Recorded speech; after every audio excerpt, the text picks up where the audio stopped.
Good evening, everyone. Welcome back to the official YouTube channel of Gyan Gurukul Safalta Ki Nayi Udan. Yes, we are a day late in getting this lecture to you. And Sunday है, छुट्टी है, but फिर भी आज हमने बैठ कर lecture बनाया बिकॉज फिर पेंडेंसी बढ़ जाती है. तो आज का लेक्चर जो है वो यूनाइटेड नेशंस और उसकी स्पेशलाइज्ड एजेंसीज के ऊपर जो है हमारा है. And this is part of your 2.0 series on current affairs and static GK. Static GK जिसमें हम Tuesdays, Thursdays and Saturdays को कवर करते हैं and Mondays, Wednesdays and Fridays को हम current affairs कवर करते हैं. तो अगर आपका कोई भी लेक्चर मिस हुआ है, चैनल पर जो है प्लेलिस्ट बनी हुई है static GK by Nazuk ma'am and current affairs by Nazuk ma'am करके, आप जो है वहाँ पर जाकर एक्सेस कर सकते हैं और अपना मिस किया हुआ वीडियो जो है देख सकते हैं. Right, let us begin. तो यूनाइटेड नेशंस की अगर बात की जाए तो सबको पता है कि इंटरनेशनल ऑर्गेनाइजेशन है.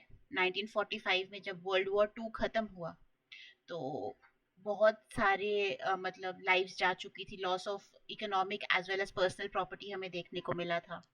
एंड छोटी सी बात तो नहीं थी, बट 1939 में ये वॉर स्टार्ट हुई थी, 1945 में ख़त्म हुई. प्राइमरीली जर्मनी में जो नाजी रजीम थी और उसकी वजह से जो एट्रोसिटीज हो रही थी वर्ल्ड ओवर, जर्मनी एक्सपैंड कर रहा था. यूरोप में जो है अपने आसपास वाले देशों पर जो है अटैक कर रहा था, चाहे वो पोलैंड हो, चाहे वो फ्रांस हो. तो फ्रांस के ऊपर जब थ्रेट आया था तब ये वॉर स्टार्ट हुई थी. तो जब ये वॉर खत्म हुई 1945 में, हिटलर ने सुसाइड कमिट कर लिया था एंड जापान पर जो है वो अटोमिक बॉम्ब्स के अटैक हुए थे हिरोशिमा एंड नागासाकी पर. तो उसके बाद officially this war came to an end. But एक मतलब हाफ अ सेंचुरी के अंदर दो ऐसी वॉर्स जो है दुनिया देख चुकी थी. World war one which began with the assassination of Archduke Ferdinand of Sarajevo in Sarajevo, and World War two जो कि नाजी एट्रोसिटीज की वजह से स्टार्ट हुई थी. तो दुनिया में जो है पीस, सिक्योरिटी, ह्यूमन राइट्स और सोशल और इकोनॉमिक डेवलपमेंट को प्रमोट करने के लिए एक ऑर्गेनाइजेशन बनाई गई. 193 मेंबर स्टेट्स हैं. सबसे बड़ा और मोस्ट प्रोमिनेंट एक इंटर गवर्नमेंटल ऑर्गेनाइजेशन है जिसके तहत बहुत सारी ऑर्गेनाइजेशन, स्पेशलाइज्ड ऑर्गेनाइजेशंस आती हैं. इसके अपने ऑर्गन्स आते हैं, इसकी बहुत सारी ट्रीटीज और कन्वेंशंस आती हैं. राइट. तो जो चार्टर था यूनाइटेड नेशंस का वो 26 जून 1945 को साइन किया गया था सैन फ्रांसिस्को में. And officially this organisation came into being on October 24, 1945. Almost जून, जुलाई, अगस्त, सितंबर एंड अक्टूबर, 4 5 महीने के गैप के बाद जो है ये ऑर्गेनाइजेशन केम इनटू बीइंग. ये लीग ऑफ नेशंस का प्रीडिसेसर था. वर्ल्ड वॉर वन जब खत्म हुई तो उसके बाद भी लोगों को पीस, सिक्योरिटी, ह्यूमन राइट्स और सोशो इकोनॉमिक डेवलपमेंट को प्रमोट करने के लिए ऑर्गेनाइजेशन चाहिए थी. तो उन्होंने लीग ऑफ नेशंस डेवलप करी थी. लेकिन ये लीग ऑफ नेशंस अपना पर्पस अचीव करने में फेल कर गई. ऑब्वियस सी बात है, अगर सक्सेसफुल होती तो वर्ल्ड वॉर टू होता ही नहीं. बट वर्ल्ड वॉर टू हुआ, failure of league of Nations हुआ. तो लीग ऑफ नेशंस को रिवैम्प किया गया. उसका 2.0 वर्जन जो है वो ये यूनाइटेड नेशंस जो है बनकर आया. तो founded, when was it founded?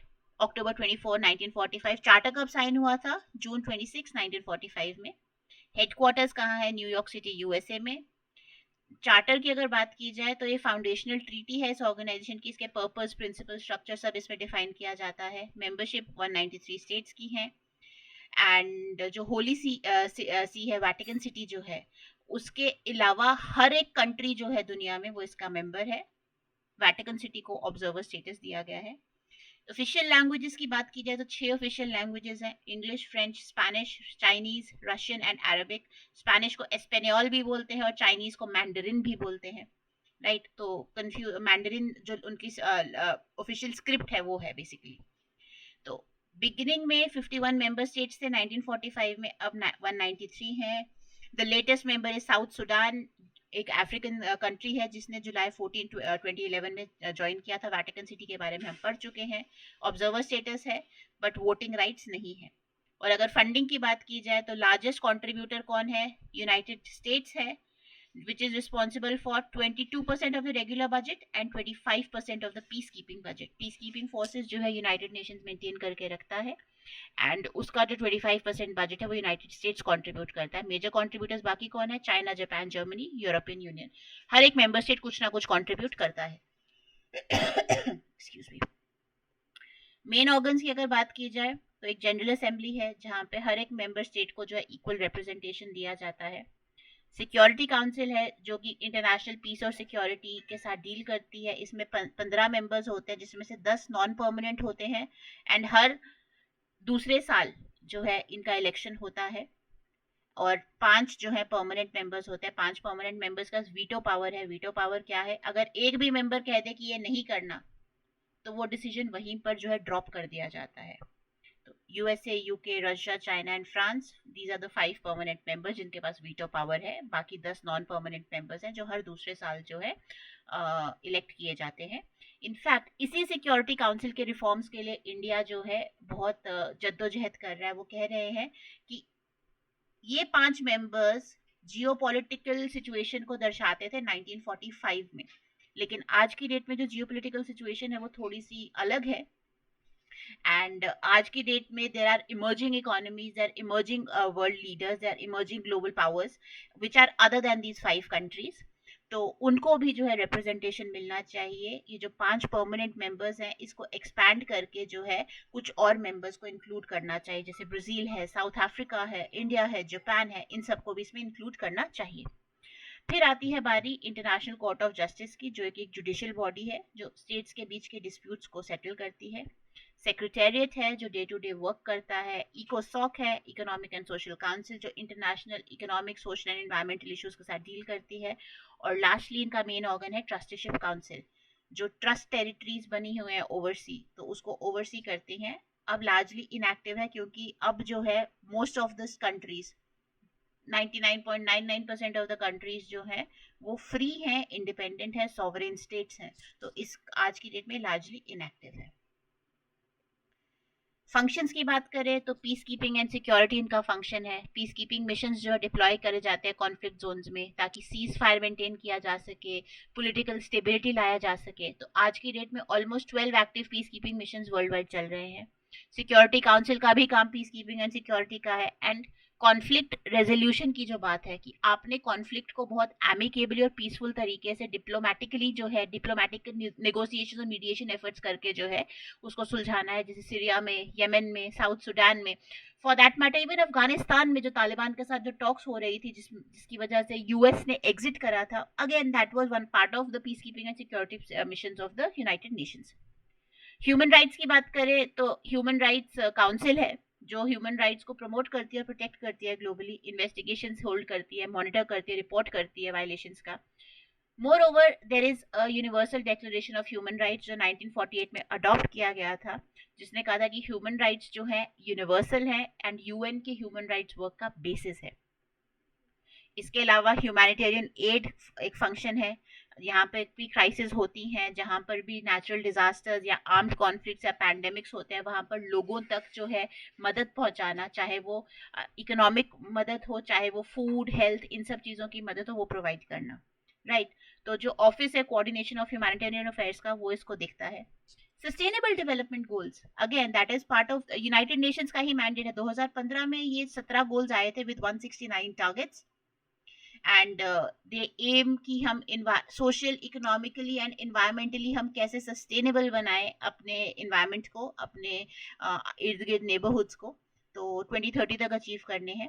Climate change, gender equality, clean water, education, sustainable cities and communities, sustainable consumption patterns, life on water, life under land, global initiative, इन सब चीज़ों को कवर करते हैं. और लास्ट है ग्लोबल हेल्थ. तो जो ग्लोबल रिस्पॉन्स था कोविड 19 पैंडेमिक को, वो वर्ल्ड हेल्थ ऑर्गेनाइजेशन के थ्रू यूएन ने ही कंट्रोल करा था. बाकी बहुत सारे चैलेंजेस है, HIV, AIDS, tuberculosis, malaria, global vaccination programmes, इन सबको जो है यूएन जो है हैंडल करती है, उसका परव्यू लेती है through the World Health Organization. और काफ़ी सारी सक्सेस स्टोरीज भी हुई हैं, जैसे eradication of small pox. Small pox एक बीमारी थी जिसको इरेडिकेट कर दिया गया है, पढ़ेंगे इसके बारे में आगे. तो that is a success story. Specialized organs की बात करें तो सबसे पहले आता है वर्ल्ड हेल्थ ऑर्गेनाइज, किसी पर्टिकुलर ऑर्डर में नहीं है कि ये सबसे पहले पढ़ रहे थे सबसे इंपॉर्टेंट है, मुझे जैसे जैसे डेटा मिलता गया मैं वैसे वैसे ऐड करती रह गई, तो बट ये आपको पता होना चाहिए। वर्ल्ड हेल्थ ऑर्गेनाइजेशन की बात की जाए 1948 में फाउंडेशन थी, इसकी हेडक्वार्टर्स जिनीवा में है जो कि स्विट्जरलैंड में है। मिशन क्या है? हर पॉसिबल लेवल की हेल्थ जो है लोगों तक पहुंचाना, they should leave a healthy lifestyle. Functions global health standards lay down करना, इंटरनेशनल हेल्थ रिस्पॉन्सेस को कोऑर्डिनेट करना, डिजीज कंट्रोल एंड प्रिवेंशन करना, हेल्थ रिसर्च और पब्लिक हेल्थ एजुकेशन जो है प्रमोट करना। अचीवमेंट्स, स्मॉल पॉक्स एराडिकेशन के बारे में हमने बात की। Moreover HIV, AIDS, malaria, कोविड-19 और बाकी पैंडेमिक्स के साथ भी हु ही डील करता है, WHO ही डील करता है। इनफैक्ट जो ग्लोबल वैक्सीन प्रोग्राम्स हैं जैसे कोवैक्स है, जिससे हम equitable distribution of covid vaccine की बात कर रहे थे, जिससे हम प्रिवेंट कर रहे थे कि वैक्सीन नेशनलिज्म जो हो रहा था कंट्रीज में, कि भाई हमने बनाई है हम ही रखेंगे, पहले अपने लोगों को लगाएंगे फिर दुनिया भर में देंगे, तो उसको कंट्रोल करने की बात हो रही थी। India was a leader in preventing this vaccine nationalism. India ने सबसे पहले अपनी वैक्सीन बनाकर जो है बाकी देशों तक पहुंचाई थी।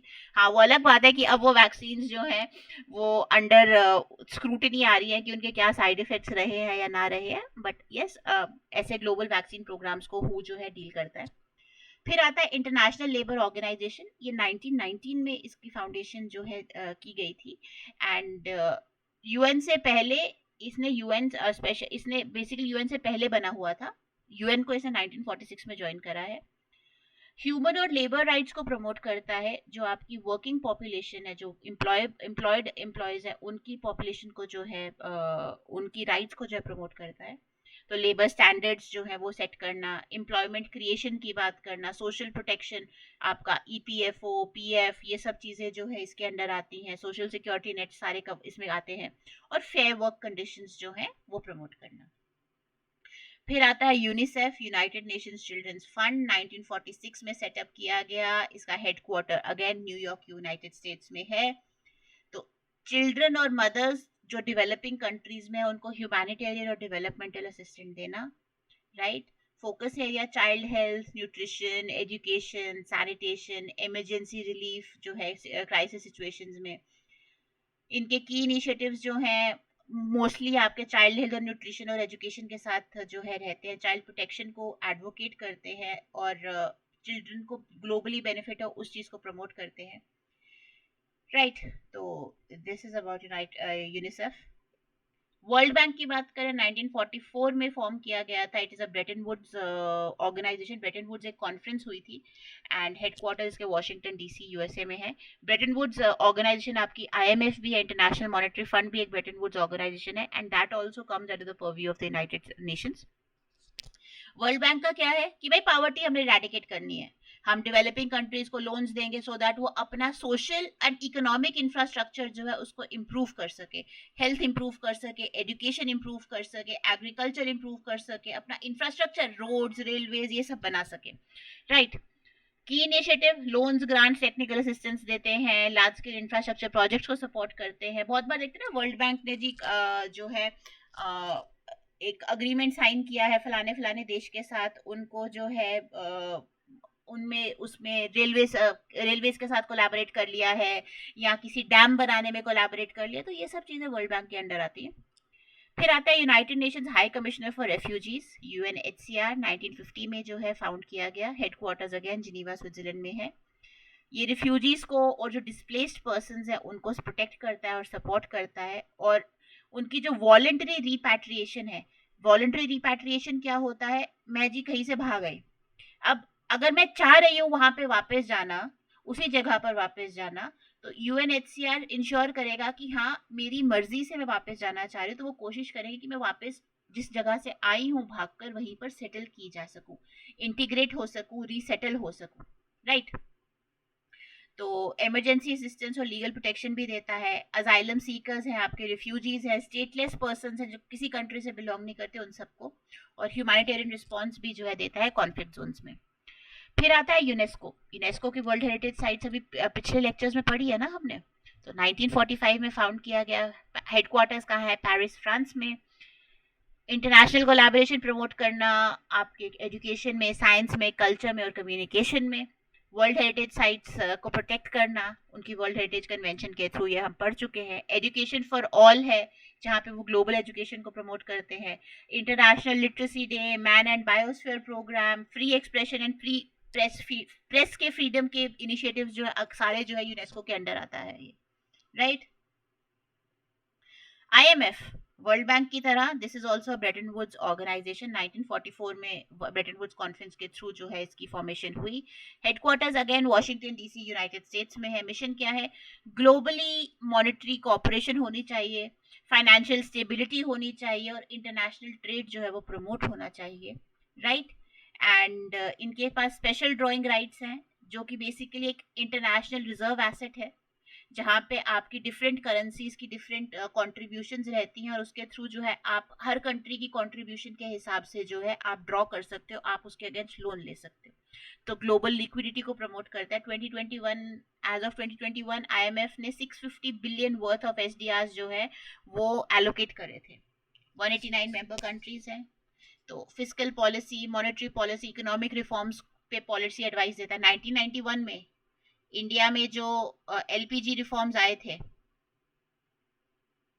वो कहीं ना कहीं आईएमएफ के थ्रू मीडिएटेड ही थे। एंड उस टाइम पे मनमोहन सिंह जी ने जो है इनिशिएटिव लिया था and he was the one जिन्होंने इन एलपीजी रिफॉर्म्स को सक्सेसफुली इंप्लीमेंट करने की हेल्प करी थी, राइट। इट पब्लिशेस रिपोर्ट्स और इकोनॉमिक सर्विलेंस बनाता है। आपकी ग्लोबल एक्सपेंशन हो रही है, रिसेशन आ रही है, क्या करना चाहिए इस चीज को कॉम्बैट करने के लिए। वर्ल्ड इकोनॉमिक आउटलुक एक रिपोर्ट है जो ये निकालते हैं, राइट। फिर आता है वर्ल्ड फूड प्रोग्राम। नाम से ही पता लग रहा है they are working towards eradicating hunger. Food security को प्रमोट कर रहे हैं, न्यूट्रिशन को प्रमोट कर रहे हैं। तो 1961 में फाउंडेशन हुई, इनको 2020 में नोबेल पीस प्राइज भी मिला क्योंकि ये हंगर के साथ लड़ रहे थे। It feeds over 100 million people annually across 88 countries. Food and agriculture organization, again नाम से पता लग रहा है सेम चीज, हंगर न्यूट्रिशन को इम्प्रूव करने के लिए और फूड सिक्योरिटी को इम्प्रूव करने के लिए 1945 में फाउंडेशन हुई। हेडक्वार्टर्स का है रोम, इटली में। एंड एसडीजी 2 जो है आपका, जो बोलता है जीरो हंगर, डायरेक्टली एफएओ उसको हैंडल करता है। एग्रीकल्चर, सस्टेनेबल एग्रीकल्चर को, ग्लोबल बेस्ट एग्रीकल्चर प्रैक्टिसेस को और पॉलिसी रिकमेंडेशंस को जो है ये जो है बढ़ावा देता है, राइट। तो that is about FAO. Then आता है united nations human rights council. 2006 में बनाई गई थी। इसने UN commission on human rights को जो है रिप्लेस करा था। एंड 47 मेंबर्स हैं जो कि जनरल असेंबली हर साल इलेक्ट करती है। नाम से पता लगा ह्यूमन राइट्स के साथ डील करते हैं। International court of justice Hague में लोकेटेड है, नेदरलैंड्स में। एंड अगेन मेंबर स्टेट्स के बीच में जो डिस्प्यूट्स होते हैं स्पेशली इंटरनेशनल लॉ को लेकर, ये उससे डील करता है। जैसे अभी इंडिया और पाकिस्तान के बीच में जो इशू चल रहा है वो चल रहा है आपका कच्छ में। कौन सा एरिया है? गल्फ ऑफ कच्छ में एक एरिया है, एक स्ट्रिप ऑफ लैंड है, उसके साथ उसके ऊपर चल रहा है। आप मुझे नाम बताओगे, राइट। तो एक फेमस केस था निकारागुआ, यूनाइटेड स्टेट्स का 1986 में, जहां पर आईसीजे ने बताया कि यूएस जो है उसने इंटरनेशनल लॉ को जो है वायलेट किया है। निकारागुआ में कॉन्ट्राज एक आपकी कम्युनिटी थी, उनको सपोर्ट करके। फिर यूएन विमेन आता है, अगेन 2010 में बना गया था। एंड नाम से ही पता लग रहा है किसको, जेंडर इक्वालिटी को और विमेन एम्पावरमेंट को प्रमोट करने के लिए बनाया गया है। इंटरनेशनल सिविल एविएशन ऑर्गेनाइजेशन 1944 में फाउंड हुई, मॉन्ट्रियल कनाडा में हेडक्वार्टर्स हैं। सेफ और orderly development of international civil aviation को प्रमोट करता है। किस तरह से एविएशन सिक्योरिटी मेंटेन करनी है, क्या स्टैंडर्ड्स होने चाहिए, क्या रेगुलेशंस होने चाहिए सेफ्टी के लिए, सिक्योरिटी के, एनवायरमेंटल प्रोटेक्शन के लिए। एयर नेविगेशन को फैसिलिटेट करता है, पायलट्स को किस तरह से लाइसेंसिंग मिलेगी, एयर ट्रैफिक एटीसी कैसे मैनेज किया जाएगा, राइट। एयर कार्गोज की ट्रांसपोर्टेशन कैसे होगी, एविएशन से एमिशंस को कैसे रिड्यूस किया जाएगा, ये सब जो है एविएशन से रिलेटेड मैटर्स इस ऑर्गेनाइजेशन के अंदर आते हैं। फिर आता है वर्ल्ड इंटेलेक्चुअल प्रॉपर्टी ऑर्गेनाइजेशन, 1967 में फाउंड किया गया, जिनीवा स्विट्जरलैंड में हेडक्वार्टर्स है। पेटेंट्स, ट्रेडमार्क्स, इंटेलेक्चुअल प्रॉपर्टी में क्या आता है, यही सब आता है। पेटेंट्स आ गए, ट्रेडमार्क्स आ गए, कॉपीराइट्स आ गए, और बाकी जितने भी आपके इंटेलेक्चुअल प्रॉपर्टी राइट्स हैं उन सबको एडमिनिस्टर करता है, देखता है, उसके लिए स्टैंडर्डाइजेशन करता है, लॉज बनाता है उससे लेकर। एंड आईपी डिस्प्यूट्स को रिजॉल्व करने के लिए जो है इसने अपना एक आर्बिट्रेशन और मीडिएशन सेंटर भी बनाया है, जिसका नाम है वीपो arbitration and mediation centre. Next, international telecommunication union, ITU, नाम से ही पता लग रहा है, anything to do with communication, चाहे वो मोबाइल कम्युनिकेशन हो, टेलीफोन कम्युनिकेशन हो, सैटेलाइट्स हो, साइबर सिक्योरिटी हो, बिकॉज इंटरनेट के यूजेज से, वो सब इसके अंडर आएगा। 1865 में ये फाउंड किया गया था and it became a UN agency in 1947। Headquarters again Geneva, Switzerland में।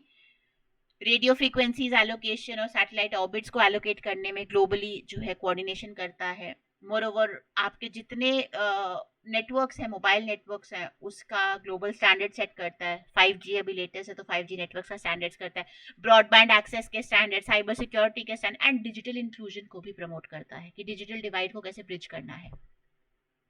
डिजिटल डिवाइड क्या होता है?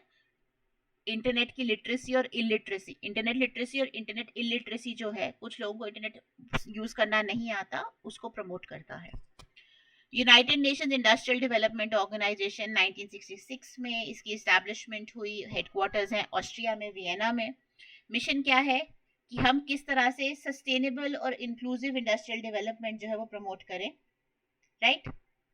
की इनिशिएटिव्स, इंडस्ट्रियल पोल्यूशन को रिड्यूस करना है, डेवलपिंग कंट्रीज में इंडस्ट्रियलाइजेशन को प्रमोट करना है, technology transfer, capacity building, policy advice, और green energy, renewable energy, manufacturing, innovation, entrepreneurship से जो रिलेटेड इश्यूज हैं उसको पे फोकस करता है। फिर आता है universal postal union, again post के साथ रिलेटेड है, पोस्टल सेक्टर के साथ रिलेटेड है। 1874 में इसका फाउंडेशन था एंड यूएन स्पेशलाइज्ड एजेंसी बनी 1948 में। हेडक्वार्टर्स कहाँ है? अगेन स्विट्जरलैंड में, लेकिन जिनीवा में नहीं, बर्न में, राइट। तो इंटरनेशनल पोस्टल सर्विस को प्रमोट और कोऑर्डिनेट करता है। फिर आता है वर्ल्ड मेट्रोलॉजिकल ऑर्गेनाइजेशन, नाम से ही पता लग रहा है, something to with climate and weather. 1950 में एस्टैब्लिशमेंट हुई जिनीवा, स्विट्जरलैंड में, हेडक्वार्टर्स हैं। मेट्रोलॉजिकल डेटा आपने कैसे एक्सचेंज करना है, क्लाइमेट को कैसे फोरकास्ट करना है, डिजास्टर्स के लिए कैसे प्रिपेयर्ड रहना है, क्लाइमेट असेसमेंट्स और क्लाइमेट चेंज डेटा को कैसे आपने असेस करना है, एनालाइज करना है, उसको पब्लिश करने का सारा काम इस ऑर्गेनाइजेशन का है, right. International Maritime Organisation, again IMO, maritime से पता लग रहा है something to do with the oceanic realm. तो 1948 में फाउंडेशन हुई, लेकिन यूएन की एजेंसी बनी है 1959 में, हेडक्वार्टर्स लंदन में है। एंड इनिशिएटिव क्या है कि भाई मैरीटाइम स्टैंडर्ड्स हम ले करेंगे शिप्स के लिए, ताकि सेफ, सिक्योर और पोल्यूशन फ्री हम जो है मैरीटाइम डोमेन को प्रमोट कर सकें। Safety of life at sea convention को ओवरसी करता है, मरीन पोल्यूशन को कंट्रोल करता है, साथ ही साथ किस तरह से शिपिंग सेक्टर से ग्रीन हाउस गैस इमिशंस को रिड्यूस करना है उसको भी प्रमोट करता है। International fund for agricultural development, founded in 1977, Rome Italy में हेडक्वार्टर्स हैं। काम क्या है? रूरल पावर्टी, एग्रीकल्चर यूजुअली जो प्राइमरी सेक्टर है हमारा वो रूरल एरियाज में ही प्रैक्टिस होता है, फार्मर्स हमारे यूजुअली रूरल एरिया से ही बिलोंग करते हैं, तो रूरल पावर्टी को इरेडिकेट करना है, साथ ही साथ हंगर को स्टॉप करना है। तो एग्रीकल्चर रूरल डेवलपमेंट को ये सपोर्ट करता है, ग्रांट्स और लोन्स देता है कि आप sustainable agriculture food security programmes जो है इस्टेब्लिश कर सको। छोटे फार्मर जो स्मॉल लैंड होल्डिंग्स वाले फार्मर्स हैं उनको एम्पावर करने की बात करता है, एग्रीकल्चर कैसे क्लाइमेट चेंज के साथ अडेप्ट करे उसकी बात करता है, रूरल एरियाज में इंफ्रास्ट्रक्चर कैसे इंप्रूव किया जा सकता है, चाहे वो इरिगेशन हो, चाहे वो इलेक्ट्रिसिटी हो, चाहे वो स्टोरेज इंफ्रास्ट्रक्चर, सबको प्रमोट करता है, राइट। वर्ल्ड टूरिज्म ऑर्गेनाइजेशन 1974 में फाउंडेशन हुई, हेडक्वार्टर्स है मैड्रिड, स्पेन में। Sustainable, responsible and universally accessible tourism को प्रमोट करता है, जिसमें इकोनॉमिक ग्रोथ की भी बात की जाती है, एम्प्लॉयमेंट जनरेशन की भी बात की जाती है, इको टूरिज्म को प्रमोट करता है, हेरिटेज टूरिज्म को प्रमोट करता है। United nations development programme, foundation 1965, headquarters New York USA में, 170 से ज्यादा कंट्रीज और टेरिटरीज इसका पार्ट हैं। सस्टेनेबल डेवलपमेंट गोल्स इन्हीं के अंडर आते हैं, poverty eradication, inclusive economic growth, सब इनके अंडर आता है। राइट। तो ह्यूमन डेवलपमेंट इंडेक्स ये निकालती, यही ऑर्गेनाइजेशन निकालती है, एंड ये कॉम्पोजिट इंडेक्स है जो कि मेजर करता है एक कंट्री का डेवलपमेंट बेस्ड ऑन सिर्फ इकोनॉमिक फैक्टर्स नहीं, पर कैपिटा इनकम पे नहीं, लाइफ एक्सपेक्टेंसी और एजुकेशन लेवल्स को भी देखकर, तो सोशल फैक्टर्स को भी इनकॉर्पोरेट करके एचडीआई बनाया गया है, राइट। तो that is about UNDP. UNEP, united nations environment programme, 1972 में फाउंडेशन हुई, headquarters in Nairobi Kenya, and environment से रिलेटेड है, तो हम किस तरह से sustainable development while focusing on the environmental aspect of it उसको प्रमोट कर सकते हैं। Climate change, biodiversity loss, marine and fresh water ecosystems, terrestrial ecosystems, environmental law, environmental governance, disaster and conflict recovery, उस सब से डील करता है। United Nations office on drugs and crime, UNODC, 1997 में फाउंडेशन हुई, वियना ऑस्ट्रिया में। आपकी जो ड्रग ट्रैफिकिंग है और उससे रिलेटेड जो आपका क्या कहते हैं इंटरनेशनल क्राइम और टेररिज्म जो प्रमोट हो रहा है, उसे जो है कंट्रोल करने की कोशिश करता है, रिसर्च करता है, गाइडेंस करता है।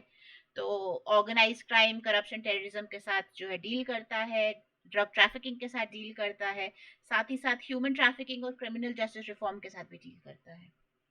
United Nations relief and works agency for Palestinian refugees, ये अमान जॉर्डन में हेडक्वार्टर्स है। 1949 में जब इसराइल और पैलेस्टीन का इशू जो है उसने हवा पकड़ी, तब के उसके बाद ये एस्टैब्लिश की गई थी। मिशन क्या है? असिस्ट करना एंड प्रोटेक्ट करना पैलेस्टीनियन रिफ्यूजीज को, स्पेशली जो Jordan, Lebanon, Syria, Gaza strip और वेस्ट बैंक वाले एरियाज में रिसाइड कर रहे हैं। तो education, health care, relief, social services as well as emergency जो असिस्टेंस है उनको दी जाती है इन एरियाज में। फिर यूनाइटेड नेशंस पॉपुलेशन फंड है, 1969 में फाउंड किया गया, हेडक्वार्टर्स है न्यूयॉर्क यूएसए में। मिशन जो आपका रिप्रोडक्टिव हेल्थ है और उससे रिलेटेड राइट्स हैं, अबॉर्शन करवाना है, नहीं करवाना है, मेटर्नल मोर्टेलिटी, आपका इन्फेंट मोर्टेलिटी, फैमिली प्लानिंग, इन सब इनिशिएटिव्स को प्रमोट करता है। सेक्स एजुकेशन फैसिलिटेट करता है, पॉपुलेशन डेटा को कलेक्ट करने की बात करता है, जेंडर इक्वालिटी को प्रमोट करता है, राइट।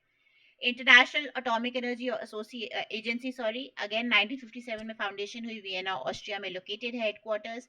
मिशन क्या है? न्यूक्लियर एटॉमिक एनर्जी आ गया ना, तो न्यूक्लियर एनर्जी को किस तरह से पीसफुल तरीके से इस्तेमाल किया जाए और मिलिट्री पर्पसेस के लिए इस्तेमाल ना किया जाए, न्यूक्लियर डिसआर्मामेंट के साथ डील करता है।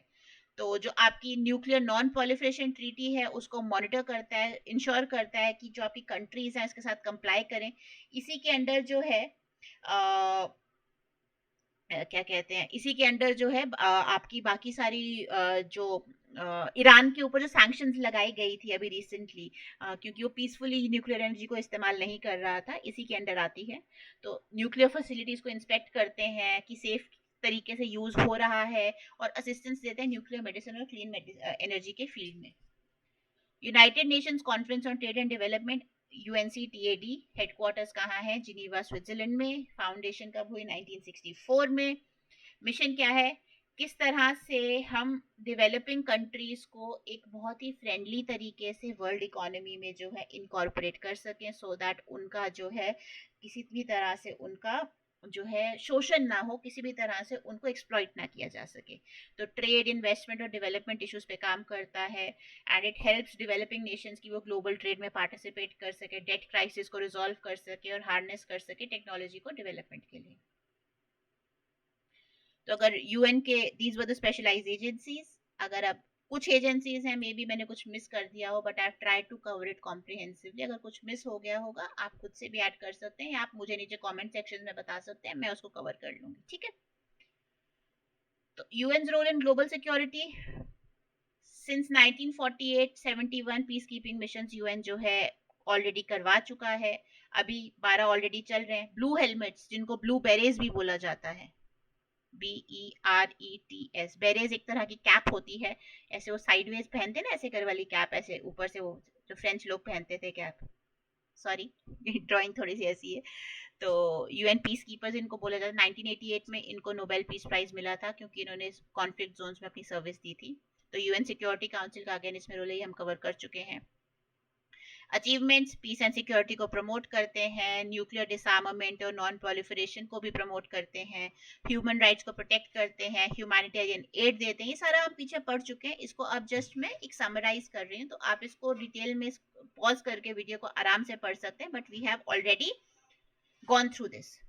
Okay, health and disease eradication की बात करते हैं, सस्टेनेबल डेवलपमेंट की बात करते हैं, इंटरनेशनल जस्टिस की बात करते हैं कि इंटरनेशनल लॉ वायलेट ना हो, और डीकॉलोनाइजेशन और सेल्फ डिटर्मिनेशन का राइट देते हैं, कंट्रीज को सॉवरेन बनने का राइट देते हैं, क्लाइमेट एक्शन और एनवायरमेंटल कंजर्वेशन पर भी फोकस करते हैं, एजुकेशन एंड कल्चरल प्रिजर्वेशन को भी प्रमोट करते हैं, और साथ ही साथ इकोनॉमिक डेवलपमेंट एंड ट्रेड में भी इसका रोल रहा है यूनाइटेड नेशंस का।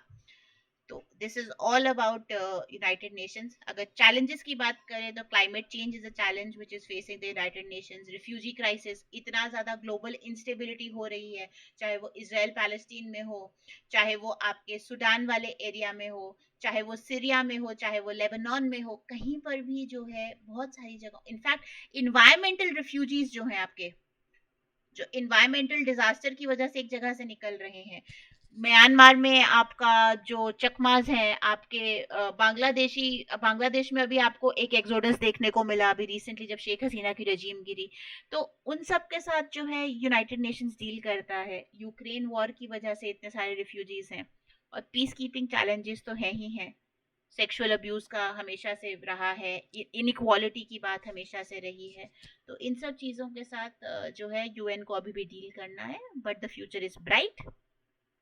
तो फ्यूचर क्या है, रिफॉर्म्स लेकर आओ, ग्लोबल हेल्थ और पैंडेमिक रिस्पांस को इम्प्रूव करो। डब्ल्यूएचओ का जो रिस्पांस था कोविड को, कहीं ना कहीं it came under, WHO as an organisation came under scrutiny. Climate change और इन्वायरमेंटल सस्टेनेबिलिटी को प्रमोट करना है, टेक्नोलॉजिकल इनोवेशन को इंक्लूड करना है, कॉन्फ्लिक्ट को और पीस कीपिंग को नए तरीके से रिजॉल्व करना है, बिकॉज नए तरीके का कॉन्फ्लिक्ट आ रहा है ना, एआई बेस्ड, बिटकॉइंस और ये ब्लॉकचेन बेस्ड टेक्नोलॉजीज पे बेस्ड है, तो उसके साथ आप मीडिएशन और नेगोशिएशन करके नहीं कर सकते। फाइनेंशियल सस्टेनेबिलिटी का भी इसको देखना पड़ेगा, किस तरह से हम अपने जो फाइनेंसेस हैं किस तरह से हम सस्टेन कर सके, बजट कंस्ट्रेंट्स तो है ही है मेंबर स्टेट्स की। सिविल सोसाइटी के साथ और प्राइवेट सेक्टर के साथ हम किस तरह से एंगेज कर सके, मल्टीलैटरलिज्म को कैसे प्रमोट कर सके, सस्टेनेबल डेवलपमेंट और पावर्टी इरेडिकेशन जो है, ह्यूमन राइट्स और सोशल जस्टिस जो है, this is all the future of the United nation, जिसके ऊपर इसको आने वाले टाइम में काम करना है। So that is all for today, I will see you all tomorrow. कल हम करंट अफेयर्स पढ़ेंगे। कोई भी डाउट होता है, कुछ भी होता है, आई रिक्वेस्ट यू कि आप जो है नीचे कमेंट सेक्शन में लिखिए। हम we will try getting back to you as soon as possible. Do not forget to like, share and subscribe. Comment करना ना भूलें, अपने आसपास वाले लोगों के साथ शेयर करना मत भूलें, एंड हमारे साथ जुड़े रहिए। रिक्रूटमेंट जो है, बहुत सारी नोटिफिकेशंस, अब तो सरकार बन ही जाएगी, 1-2 दिन 3 दिन की बात है, जैसे सरकार बनेगी तो रिक्रूटमेंट जो है फास्ट ट्रैक कर दी जाएंगी। सो अपनी तैयारी जो है, top of the game, be at the top of your game, pull up your socks, ठीक है, and we are always there to help you, support you. किसी भी डाउट के लिए आप नीचे कमेंट सेक्शन में लिख सकते हैं, या फिर ज्ञान गुरुकुल जो कि कनाल रोड पर है ऑपोजिट साइंस कॉलेज, जो अम्ब वाली गली है, राइट, जहाँ पे स्प्रिंगडेल स्कूल है, उसके साथ ही जो है बिल्डिंग में खुला हुआ है। आप कॉल कर सकते हैं, आप वॉक इन ले सकते हैं, डेमो क्लासेस दी जाती हैं, टेस्ट सीरीज कंडक्ट करवाई जाती हैं, स्टडी मटेरियल दिया जाता है, so everything is taken care of by us, so please feel free to reach out to us. Thank you for joining with me today. I will see you all tomorrow. Have a great evening. Take care. Bye bye.